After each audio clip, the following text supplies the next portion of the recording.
Hello everyone, আর একটা নতুন ভিডিওতে তোমাদের সবাইকে স্বাগত।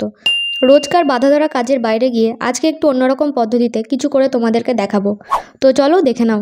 তো সবার ফার্স্টে আমি বলি যে এই কাজটা আমি একটু অন্যভাবে ট্রাই করলাম, আর করার পরে যখন রেজাল্ট এতটাই সুন্দর আসলো আমি ভাবলাম তোমাদেরকেও একটু দেখিয়ে দিই যে এই ধরনের কাজ কিভাবে আমি করেছি।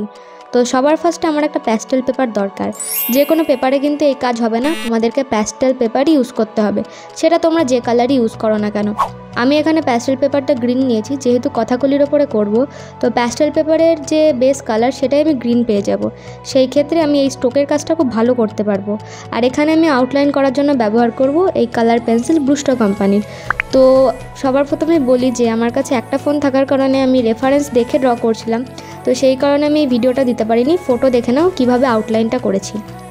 এরপরে তোমাদেরকে দেখিয়ে দিই যে আউটলাইনটা হয়ে যাওয়ার পর যেটা বেসিক ব্যাপার সেটা হচ্ছে শ্যাডো এরিয়াগুলোকে তোমাদের ভালোভাবে ব্ল্যাক দিয়ে যেভাবে আমি বার করেছি সেভাবে করতে হবে। আর দেখো আমি দেখালাম যে ক্যামেলের অয়েল প্যাস্টেলটা ইউজ করছি, যে দেখলাম যে অয়েল প্যাস্টেল ইউজ করে রেজাল্টটা কি দাঁড়ায়। ফার্স্টের ছবিটা যদিও কালার পেন্সিল দিয়ে করেছিলাম, কিন্তু আমার খুব একটা ভালো লাগলো না, খুব হাইলাইট হয়ে যাচ্ছে। তো আমি এখানে কালার পেন্সিলই টোটালি ইউজ করব। তো দেখো সাদাটা কিভাবে অ্যাপ্লাই করছি।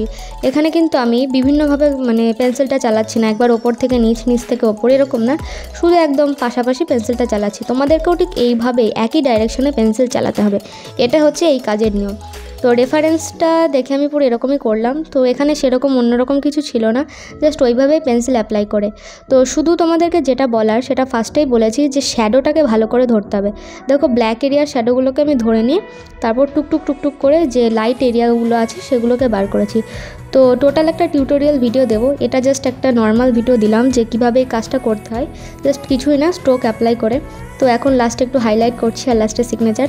তো তোমাদের যদি এই ধরনের ভিডিও টোটাল টিউটোরিয়াল চাই first to last A to Z, তাহলে অবশ্যই জানাবে আর শেয়ার করতে ভুলবে না। তোমাদের রেসপন্সের উপর ডিপেন্ড করছে যে এরপরে ভিডিওটা টিউটোরিয়াল দেবো কি দেবো না। অনেক দিন পর ভিডিও ছাড়ার পরেও তোমরা বেশ ভালো রেসপন্স দিচ্ছ বলে আমি এখন ঘন ঘন ভিডিও দিচ্ছি। তো চেষ্টা করবে সঙ্গে থাকার, আমিও চেষ্টা করব নতুন নতুন ভিডিও দেওয়ার। ভিডিও কেমন লাগলো অবশ্যই জানাবে। Thank you so much for watching.